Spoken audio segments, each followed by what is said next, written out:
Hi, I'm Lisa Anderson with this week's Supply Chain Byte. AI is a buzz. Amazon has announced it's going to invest $100 billion in 2025 in artificial intelligence. Harvard recently did a study that shows that generative AI can have a 40% improvement in productivity. And we're seeing the same thing with clients. For example, AI, when combined with robotics and automation, one client was able to double their output with the implementation of robotics.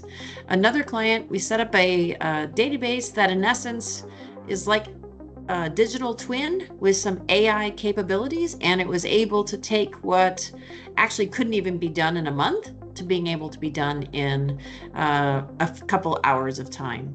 And most importantly, it provided valuable information for decision making and strategy formulation.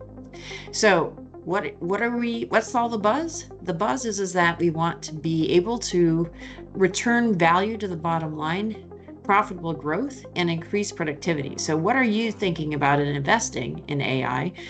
Not everything is a good investment, so you should really be thinking about what makes sense for you and for your business.